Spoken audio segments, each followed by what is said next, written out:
بسم الله الرحمن الرحيم الحمد لله الذي هدانا وما كنا لنهتدي لولا أن هدانا الله لقد جاءت رسل ربنا بالحق والصلاة والسلام على سيد أصل ما في الوجود سر الله في كل موجود نقطة دائرة في الوجود صاحب لواء الحمد والمقام المحمود الخاتم لما سبق والفاتح لمن غلق المعلم الحق للحق أبي القاسم محمد مصطفى محمد الله صل على الطيبين الطاهرين المعصومين المظلومين المنتجبين أما بعد قال إمامنا حسين عليه الصلاة والسلام والثالث اطلب موضعا لا يراك الله واجلب ما شئت. تمام حمد و ثنا ہے ذات پاک پروردگار کے لیے. درود و سلام محمد اور آل محمد علیہ الصلوات والسلام کے اوپر. قابل تعریف لائق تحسین ہے آپ تمامی حضرات. یقیناً جذبہ حسینی لیے ہوئے اس ادا خانے میں مجلس حسین سماعت کرنے کے لیے آئے ہیں. خدا بند عالمین آپ کی تمام حاجات کو روا فرمائے. خدا امام حسین علیہ السلام جتنے بھی دوست احباب، جتنے بھی جوان، جتنے بچے اس حسین کے ماتم میں آئے ہیں، جتنے میری ماں بہن اس ماتم میں آئی ہیں، خدایا ان کی جو بھی حاجات، ان تمام حاجات کو جلد از جلد روا فرما. پریشانیاں لے کر اس پریشانی مشکلات کو جلد از جلد رفع فرما. خدا حسین کے صدقے میں ہمارے جو جوان ابھی امتحان دینے کے کشمیر گئے ہوئے، جموں گئے ہوئے، خدا یا کوئی لوگ کرگل میں امتحان دے رہے ہیں، تمام جوانوں کو جلد از جلد اعلیٰ نمبرات سے کامیابی عطا فرما. تمام جوانوں کو جلد از جلد روزگار عطا فرما. خدا یا محمد علیہ الصلوات والسلام تمام مریضوں کو شفا عطا فرما. خدا امام علیہ السلام کے ظہور میں تعجیل عطا فرما. عزیزان ایمانی، جس حدیث مبارکہ کے ایک جملے کو ہم نے سرنامہ یہ کلام قرار دیا ہے، ہم اور آپ کے حبیب، ہم اور آپ کے پسندیدہ، ہم اور آپ کی جان، ہم اور آپ کی مان امام حسین علیہ الصلوات والسلام اس حدیث میں ارشاد فرماتے ہیں، جیسے کہ کل ہم نے بیان کیا تھا کہ ایک گناہگار مجھ جیسا ایک گناہگار امام کی خدمت میں آیا. آنے کے بعد امام سے کہتا ہے، مولا مجھے گناہ کرنے میں مزہ آتا ہے، میں گناہوں سے اپنے آپ کو دور نہیں رکھ پا رہا ہوں، لہذا مولا مجھے کوئی آپ نصیحت فرما دیجئے تاکہ میں گناہوں سے اجتناب کر سکوں، میں گناہوں سے دور رہ سکوں.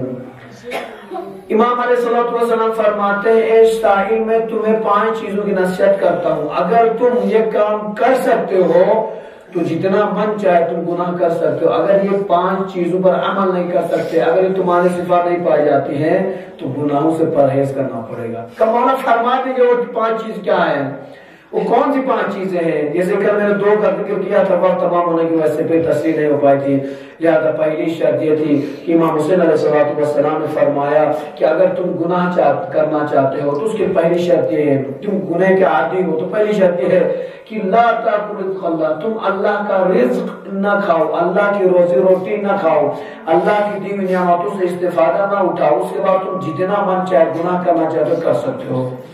کل بات یہ ہوئی تھی کہ کوئی انسان ایسا ہو ہی نہیں سکتا جو خدا کا رزق نہ کھائے اور گناہ کرے. 1 دن 2 دن تو شاید انسان برداشت کرے، اس کے بعد تو پھر لائن میں آنا ہی ہے.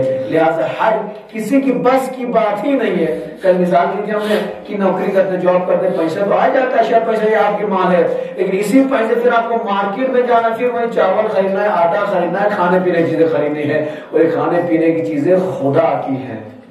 لہذا بغیر رزق خدا خواہ کوئی انسان دنیا میں زندہ نہیں رہ سکتا۔ دوسری چیز امام نے فرمایا تو اس گناہگار شخص کو نصیحت فرتے فرمایا کہ اگر تم گناہ کرنا چاہتے ہو، گناہ کے عادی اور گناہوں سے اجتناب نہیں کر پا رہے ہو، امام فرماتے ہیں اخرج من ولایت اللہ وَاذْلِمْ مَا شِئْتَ، تم خدا کی ولایت سے خارج ہو جاؤ، اس کے بعد تم جتنا گناہ کرنا چاہو کر سکتے ہو۔ یعنی ایسی جگہ پر جائیے جہاں پر خدا کی حکومت نہیں ہے، جہاں پر خدا کا کنٹرول نہیں ہے، وہاں پر جا کر آپ اگر گناہ کرنا چاہتے کریے، کوئی بات، پھر آپ کو اجازت آپ کر سکتے ہیں۔ لیکن انسان دنیا میں کہیں بھی ایسی جگہ پا نہیں سکتا، نہ خشکی میں، نہ تری میں، نہ سمندروں میں، نہ زمین میں، کوئی ایک ایسی ذرہ برابر ایسی جگہ نہیں ملے گی جہاں پر خدا کی حکومت نہ ہو۔ اس لیے کل ہم نے فرمایا تھا کہ جس چیز آپ خالق ہوتے ہیں اس کے آپ مالک ہوتے ہیں۔ آپ بلڈنگ بناتے ہیں، بلڈنگ مالک ہو جاتے ہیں۔ آپ گاڑی خریدتے ہیں، آپ گاڑی کے مالک ہو جاتے ہیں۔ جب اس کائنات کا خلق کرنے والا، زمین و آسمان، چرند پرند حیوان سب کو پیدا کرنے والا جب خدا ہے تو خدا ہی اس کا مالک بھی ہے، لہٰذا اس کے اوپر خدا کی حکومت چلے گی، ہم اور آپ کی حکومت نہیں چلے گی۔ آج تیسرا جملہ جو امام حسین علیہ السلام نے مجھ جیسے گناہگار کے لیے وصیت نصیحت کرتے امام نے فرمایا، تیسری چیز یہ کہ والثالث اطلب موضعا لا يراك الله لا يراك الله واظلم ما شئت، تم ایک ایسی جگہ تلاش کرو جہاں پر خدا تمہیں دیکھ نہ رہا ہو، اس کے بعد تم من چاہے گناہ کر سکتے ہو۔ کل یہ بات بھی ہوئی تھی تقریباً کہ تم ایسی جگہ تلاش کرو جہاں پر جا کر من چاہے گناہ کر سکتے ہو، لیکن پہلے ایسی جگہ تو تلاش کرو جہاں پر خدا تمہیں نہ دیکھ سکے۔ پاک پروردگار قرآن مجید سے بابرکت کتاب ارشاد فرماتا ہے کہ ہم ان آنکھوں سے تو خدا کو درک نہیں کر سکتے ہیں، ہم ان گناہگار آنکھوں سے خدا کو تو دیکھ نہیں سکتے، لیکن خدا وند عالمین اپنی آنکھوں سے ہمیں دیکھ لیتا ہے۔ مطلب یہ کہ خدا ہر جگہ ہے، مسلمانوں کا عقیدہ ہے خدا ہر جگہ موجود ہے۔ جب ہر جگہ موجود ہے تو یقیناً خدا کی نظر بھی ہر جگہ ہے۔ عزیزان گرامی، کسی شخص نے کہا آپ کسی شخص نے شیعوں پر اعتراض کرتے ہوئے فرمایا تھا تو کسی بڑے عالم دین نے پرانے زمانے کے کسی مناظر نے جو مناظرہ کیا انہوں نے جواب دیتے ہوئے خطیب نے جواب دیا تھا، کہا کہ آپ کہتے ہیں کہ آپ شیعوں کا عقیدہ ہے کہ ماں فاطمہ زہرا سنتے رہے عزیزان گرامی، آپ شیعوں کا عقیدہ ہے ماں فاطمہ زہرا سلام اللہ علیہا اس گھر میں پہنچتی ہیں، اس مجلس میں تشریف لاتی ہیں جہاں پر حسین کے نام پر فرش بچھایا جاتا ہے، جہاں پر حسین کے نام پر علم سجایا جاتا ہے، وہاں فاطمہ زہرا پہنچ جاتی ہے۔ اعتراض کرنے والا اعتراض یوں کرتا ہے یہ کیسے ہو سکتا ہے، ماں فاطمہ زہرا تو تنہا ہے، ایک ہے، اور حسین کی مجلس اگر سب جگہ پر ہو رہی ہو تو ایک جگہ تو جا سکتی ہے، بات تو سمجھ میں آتی ہے، لیکن سب جگہ کیسے جا سکتی ہیں؟ ان کا اعتراض یہ تھا۔ خطیب مناظر جواب دیتے ہو کہتے ہیں اے شخص مجھے یہ بتا، سورج ایک ہے، سورج ایک ہے، کائنات اتنی بڑی ہے، اس میں کتنے ملک اس میں آ جاتے، کتنے اسٹیٹ کی بات ہی نہیں بھائی، اس دنیا میں کتنے ملک ہیں، ماشاءاللہ سے 150 ملک ہیں، اور آسمان ایک ہے، سورج ایک ہے، جب وہ سورج طلوع ہوتا ہے تو پوری دنیا کو روشن کرتا ہے۔ کیسے ہو سکتا ہے؟ دنیا کو روشن کرتا ہے۔ تو اس کے بعد خطیب کہتے ہیں جس طریقے سے سورج پوری دنیا میں طلوع ہونے کے بعد پوری دنیا کو اپنے نور سے منور کرتا ہے، اگرچہ بادل کے ذریعے سے پردہ بھی بن جائے تب بھی یہ نور اپنا نور دے ہی جاتا ہے۔ آپ نے کبھی یہ نہ دیکھا ہوگا کہ آج موسم خراب ہے تو پوری دنیا میں اندھیرا چھایا ہوا ہے، یقیناً آج دھوپ نہیں ہے، چاند آپ کو نظر نہیں آ رہا ہے، لیکن چاند کی روشنی آپ کو نظر آتی ہے، کبھی آپ کو دن میں اندھیرا نظر نہیں آئے گا۔ مطلب یہ ہوا کہ چاند پردے کے پیچھے بھی ہے، اس کے باوجود بھی آپ اس کی نعمتوں سے آپ استفادہ کر رہے ہیں۔ اسی طرح کہتے ہیں ماں فاطمہ زہرا کی مثال اس سورج کے کرنوں کی طریقے سے ہے جو ایک جگہ سے نور نکلتا ہے اور پوری دنیا میں پھیل جاتا ہے۔ اسی طریقے سے ماں فاطمہ زہرا بھی ایک پیغمبر کے نور کا ٹکڑا ہے۔ پیغمبر نے فرمایا مجھے اللہ کے نور میں سے بنایا گیا ہے، اور امام علی اور امام فاطمہ فاطمہ زہرا کو میرے نور سے خلق کیا گیا ہے، اور علی اور فاطمہ زہرا کے نور سے امام حسن اور امام حسین کو خلق کیا ہے۔ جب بات سمجھ میں آ گئی عزیزان گرامی، جب یہ نورانی مخلوق ہے تو نور چمکتا ہے تو اس کی روشنی ہر جگہ پہنچ جاتی ہے۔ اسی طریقے سے ماں فاطمہ زہرا کا نور ہر اس جگہ پہنچ جاتا ہے جہاں پر حسین کے نام پر مجلس ہو جاتی ہے۔ اسی طریقے سے خداوند عالمین کی نظر ہر اس جگہ پہنچ جاتی ہے جہاں پر خدا کی مخلوق رہتی ہے۔ صلوات پر محمد اور محمد۔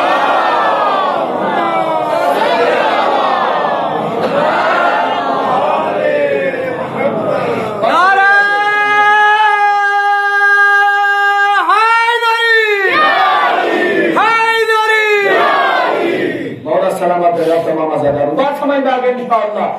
تو اس کہنے کا مقصد یہ کہ امام حسین علیہ السلام فرماتے ہیں ایک ایسی جگہ تلاش کر کے لاؤ جہاں پر خدا کی نظر نہ پڑتی ہو، اس کے بعد ایک گناہ تم جتنا چاہو گناہ کر سکتے ہو۔ اگر ایسی جگہ تلاش نہ کر پائے تو پیچھے رہنا، گناہ کی طرف آگے مت بڑھ، پیچھے رہ۔ یہ کیا تیری بس کی بات نہیں ہے؟ کہنے کا مقصد ہے خدا کی نظر ہر جگہ ہے، ہم انسان چاہ کے جو کسی جگہ تلاش کر ہی نہیں سکتے ہیں۔ اس کا میں نے مشکل کی مثال بھی دی تھی۔ اس کے بعد چوتھی نصیحت امام علیہ الصلوۃ والسلام اس گناہگار کو کرتے ہوئے ارشاد فرماتے ہیں اذا جاء ملک الموت لیقبض روحک فادفع عن نفسک واضرب ما شئت۔ امام علیہ الصلوۃ والسلام فرماتے ہیں گناہگار جس وقت جان کا فرشتہ ملک الموت جب تمہارے پاس آ جائے، ملک الموت جب تمہارے روح قبض کرنے کے لیے آ جائے، اگر تم میں اتنی طاقت ہے، اتنی قوت ہے کہ تم ملک الموت کو روک سکتے ہو کہ نہیں بھائی ہم نہیں مریں گے، جاؤ واپس جاؤ، اتنی طاقت ہے تم میں کہ ملک الموت کو گھر سے واپس بھیج سکتے ہو یا ہاسپٹل سے واپس بھیج سکتے ہو، ہم ابھی مرنے والے ہیں، جب ہم اپنا من چاہے جب مریں گے ابھی نہیں مریں گے۔ اگر تم ملک الموت کو روک سکتے ہو تو تم جہاں جو چاہو تم گناہ کر سکتے ہو۔ اب انسان اگر فکر کرے کیا ہم ملک الموت کو روک سکتے ہیں؟ ملک الموت کو روک سکتے ہیں؟ کوئی نہیں روک سکتا۔ ملک الموت کے بارے میں قرآن مجید ارشاد ہوتا ہے جب ملک الموت آتے ہیں اس کے بعد بھی ایک منٹ بھی نہ آگے جاتا ہے نہ ایک منٹ پیچھے آ جاتا ہے۔ حکم خدا ہوا فلاں صاحب کی روح قبض کر کے آؤ، اور ملک الموت سامنے پہنچ گئے اور ایک سیکنڈ کے اندر روح قبض کر لی، کوئی نہیں کر سکتا۔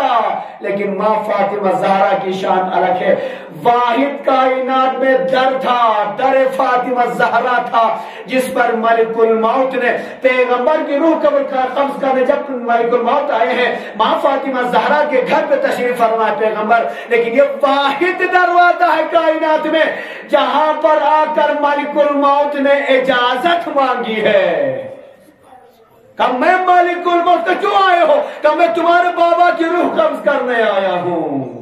اللہ اکبر۔ فاطمہ نے 3 بار مالک الموت کو واپس کر دیا ہے۔ یہ فاطمہ زہرا کی شان ہے۔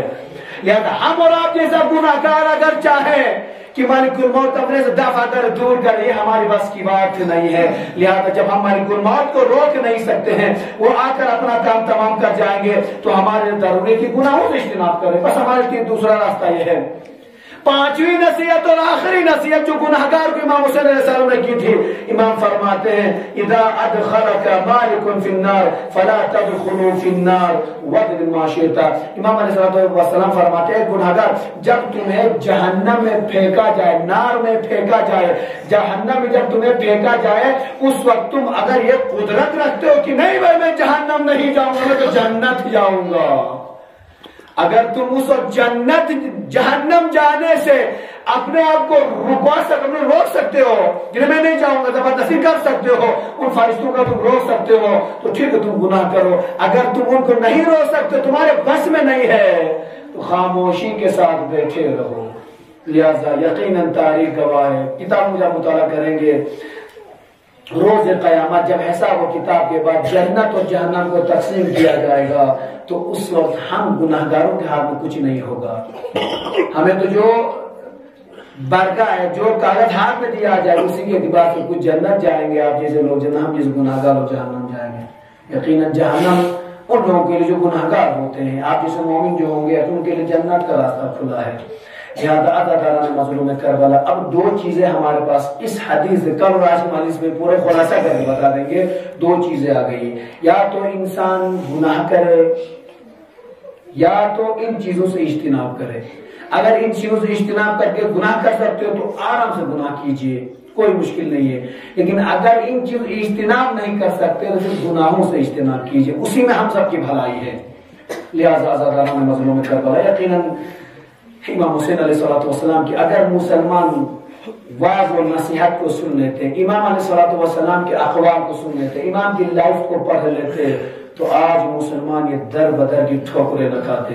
یقیناً یہ آج مسلمان اگر در بدر کی ٹھوکریں کھاتے ہیں یا ہم مسلمان آج دنیا میں رسوا ہیں تو سمجھ لینا ہم نے حسین کا ساتھ نہیں دیا تھا. اگر ہم نے حسین کا ساتھ دیا ہوتا مسلمانوں نے، یقیناً کربلا جو آج ہم دیکھتے ہیں شاید اس طریقے سے واقع نہ ہوتی. لیکن مظلومیت حسین ہے. حسین مدینہ چھوڑ کر تیار ہو گئے ہیں اور یقیناً سفر میں بال بچوں کو بھی لے گئے ہیں. جس طریقے سے کوفیوں نے دغا کیا تھا، کوفیوں نے بے وفائی کی تھی، اسی طریقے سے امام حسین علیہ السلام سے جو حقیقی محبت نہیں کرتے تھے، جو خدا کی اصلی محبت نہیں رکھتے تھے، وہ لوگ حسین کو بھول گئے. آخر وقت میں لوگ بھاگتے رہے، امام حسین علیہ السلام پکارتے رہے، کوئی آتا نہیں آتا. لیکن دوسری طرف آپ دیکھیں گے امام حسین علیہ السلام کو روز عاشور تک لوگ آتے ملتے گئے، جن کا ایمان مضبوط تھا، جن کو حسین کی معرفت تھی، جن کو حسین کی شخصیت کے بارے میں علم تھا، وہ آخر وقت میں بھی آئے. ان میں سے ایک حضرت حر تھے، ایک حبیب ابن مظاہر تھے، آخر وقت میں بھی آ کر حسین سے ملے. اور حضرت حر تو وہ شخص تھے جس نے امام حسین علیہ السلام کو کربلا کے میدان میں آنے پر مجبور کر دیا تھا. لیکن آخر وقت میں حسین کو سمجھ گئے، حسین کی معرفت ہوئی، در حسین برائے معافی طلب کی. عزاداران مظلوم کربلا، آج شب 5 محرم آ گئی، محرم کی آج 5ویں شب آ گئی، ختم ہو گیا محرم، آدھا محرم تمام ہو گیا. ہم گناہگار شاید یہ سمجھتے ہیں کہ حسین کی مجالس ملیں گے انشاءاللہ، ہم ان مجالس میں خوب روئیں گے، خوب تڑپ کے بلک کے روئیں گے، شاید حسین مجھے معاف کر دیں گے، شاید حسین کا رب مجھے معاف کر دے گا، حسین کے ساتھ امام گناہگاروں کو. عزاداران مظلوم کربلا یہ ختم ہو رہے ہیں. ایسا نہ ہو کہ یہ عزاداری کا ایام ختم ہو جائے اور ہم گناہگار ویسے ہی گناہوں میں ڈوبے رہیں، اور ہم گناہگار ان ایام کے بعد بھی حسین کی شفاعت کے حقدار نہ بن جائیں. اس لیے کوشش یہ کیجیے گا مجالس حسین میں جائیے، گڑگڑائیے، فریاد سنیے، مولا سے فریاد کیجیے، مولا سے اس طریقے سے کیجیے جس طریقے سے ایک راہب نے آ کر امام حسین علیہ السلام سے التجا کی تھی. ایک راہب پیغمبر کی خدمت میں آیا، آنے پر بات کہہ کر آپ کی ذمہ تمام کرنا چاہوں گا. ایک راہب امام حسین علیہ السلام کی خدمت، پیغمبر کی خدمت میں آیا، کہا یا رسول اللہ مجھے بیٹے نہیں ہو رہے، میری بیٹیاں تو ہیں، مجھے بیٹے نہیں ہو رہے ہیں، اولاد نہیں ہو رہی یا بیٹے نہیں ہو رہے ہیں، تو کیا چاہتے ہو؟ تب وہی آپ میری قسمت میں دیکھ لیجئے کہ آیا میری قسمت میں اولاد لکھی ہے نہیں لکھی ہے، بیٹا لکھا ہے نہیں لکھا ہے. عزاداران مظلوم کربلا، ایک مطلب پیغمبر اکرم جو علم غیب رکھتے ہیں ان کی قسمت دیکھنے کے بعد کہتے ہیں شر معاف کرنا تمہاری قسمت میں بیٹا نہیں لکھا ہے. شخص پریشان ہو کر باہر آئے، باہر آنے کے بعد امام حسین علیہ السلام کا بچپنا ہے، حسین کا صدقہ کیسے دینا، سنتے رہے عزادار، ہم گناہگار ہیں، حسین کو شفاعت کا ذریعہ کیسے بنانا، اس واقعے سے دیکھ لیجئے. گناہگار تھا، وہ آیا، وہ راہب آیا، باہر آیا، نے دیکھا کہ حسین کھیل رہے ہیں. پوچھا یہ بچہ کون ہے؟ خوبصورت بچہ کس کا ہے؟ کہیں پیغمبر کا نواسہ حسین ہے. کہیں اتنا خوبصورت بچہ، بیٹا نہیں ہے، بچے کو دیکھ کر محبت ہو گئی.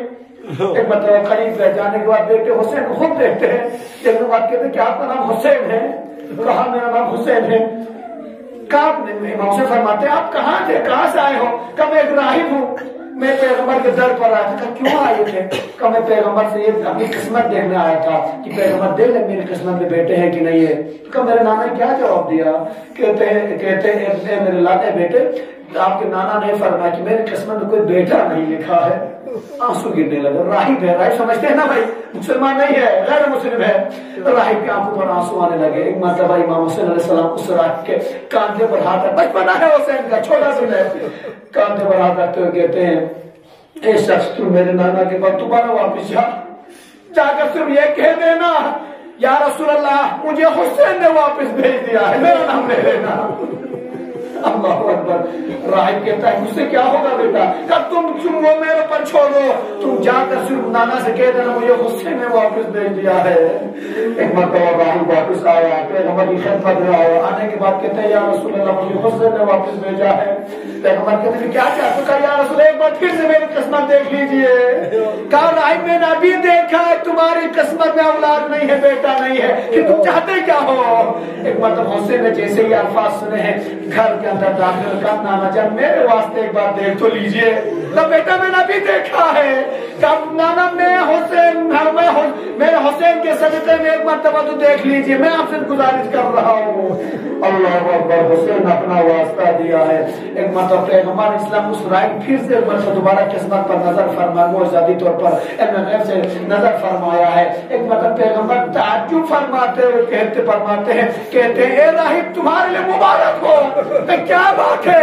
کہا جب پہلی بار میں نے دیکھا تھا نا تمہاری قسمت میں ایک بیٹا نہیں تھا، جب تو نے حسین کو وسیلہ بنایا ہے، حسین کو میرے سامنے لایا ہے، حسین کے صدقے میں خدا نے تمہیں 7 اولادیں عطا کی ہے۔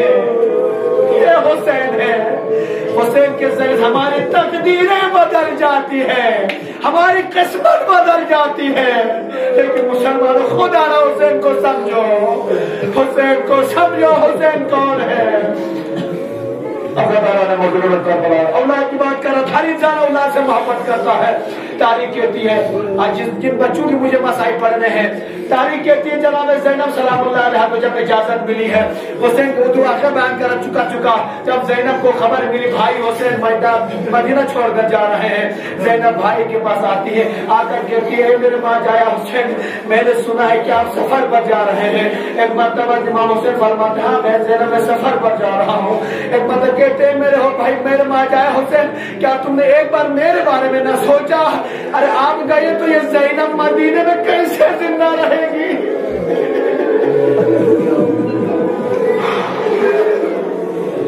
ایک مرتبہ زینب فرماتی ماں جائے میرے بارے میں تو تھوڑا سوچ لیتے۔ کہا زینب اب تم میری ذمہ داری نہیں ہو، زینب تم اپنے شوہر کے گھر میں رہتی ہو، شوہر سے اجازت لے لو۔ سنتے رہے عزاداران مسجد ختم کرتی وقت میں نے ایک مرتبہ زینب دوڑی ہوئی عبداللہ کے پاس آئی ہے، اے عبداللہ میں شہزادی بن کر نہیں آئی ہوں، آج میں ایک سواری بن کر آئی ہوں۔ کہا شہزادی فرما تو دیجئے۔ کہا شہزادی نہ کہ میں آج سواری بن کر آئی ہوں، اے عبداللہ ایک بار مانگوں گی، آج تک تم سے کچھ نہیں مانگا، آج ایک چیز مانگنا ہے، فرمائی کیا چاہتی ہو؟ کہا اے عبداللہ تو نے سنا ہے کہ نہیں مجھے نہیں پتا، میرا بھائی حسین مدینہ چھوڑ کر جا رہا ہے۔ اے عبداللہ تجھے پتا ہے میں حسین سے کتنی محبت کرتی ہوں، کہا کیا چاہتی ہو؟ کہا مجھے اجازت تو میں بھائی کے ساتھ جاؤں گی۔ زینب کو اجازت ملی ہے۔ ایک مرتبہ جب مدینہ کا مسافر چلا ہے، بچوں کو لے کر نکلا ہے، شہزادی زینب بھی حسین کے ساتھ میں ہے۔ تاریخ کہتی ہے ایک مقام پر پہنچے ہیں، جناب زینب کو آہٹ محسوس ہوئی، پیچھے مڑ کر دیکھا، کیا دیکھا؟ زینب کا شوہر عبداللہ پیچھے پیچھے آ رہا ہے۔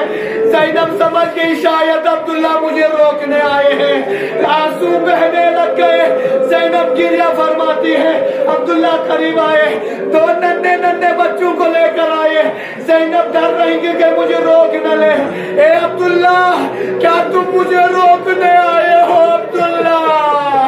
عبداللہ کہتے شہزادی میں کبھی نہیں روکوں گا، اے شہزادی یہ اون محمد میری امانت ہے، انہیں تم اپنے ساتھ لے جاؤ۔ جب تیرا بھائی حسین دشمنوں میں تنہا ہوگا، ایک بچے کو میری طرف سے قربان کر دینا، ایک بچے کو اپنی طرف سے قربان کر دینا۔ عزاداران مظلوم کربلا زینب اپنے 2 خوبصورت بچوں کے ساتھ آئی ہے، میری ماں بہنیں مجلس کو سن رہی ہیں، دل پر پتھر رکھ کر سنیے گا۔ ارے بچوں کے پاس آئی ماں برداشت نہیں کر سکتی۔ تاریخ کہتی ہے جناب زینب حسین کے ساتھ کربلا میں آئی ہے، دو بچوں کے ساتھ آئی ہے. عزاداران مظلوم کربلا جب زینب کے دو بچوں کی باری آئی ہے ایک مرتبہ ابو جان کے پاس اجازت مانگتے ہیں. خلاصتاً بتانا چاہوں گا جب بچوں کو اجازت ملی زینب کے پاس آ کر آخری اجازت لیتے ہیں. اماں ہمیں امو نے اجازت دی ہے, چچا نے اجازت دی ہے, آپ بھی ہمیں اجازت دیجیے. زینب کیا کہتی ہے؟ زینب کہتی ہے اے میرے لالو محمد یاد رکھنا اگر تم کامیاب ہو گئے پانی تک پہنچ گئے تو یاد رکھنا میرے لال پانی کو کبھی منہ میں نہ لینا, خالی آنا لیکن پانی نہ پینا. بچے رشتہ ہو گئے ہیں. ایک مرتبہ شہزادی کو کسی نے خبر دی, شہزادی زینب آپ کو مبارک ہو گئے. کیا ہوا؟ آپ کے بچے لڑتے لڑتے نہر فرات کے پاس پہنچے ہیں. جیسے ہی زینب نے فرات کا نام سنا پانی یاد آیا. دعا کہ خدا میری عزت رکھ لینا کہیں میرے بچے پانی پی لے اور سکینہ پیاسی رہ جائے, علی اصغر پیاسے رہ جائے. میں اپنی ماں کو کیا منہ دکھاؤں گی؟ زینب کے بچے پانی پیے اور میں پانی, میرے حسین کے بچے پانی نہ پیے. الظالمين وسلام الذين ظلموا وإن يكن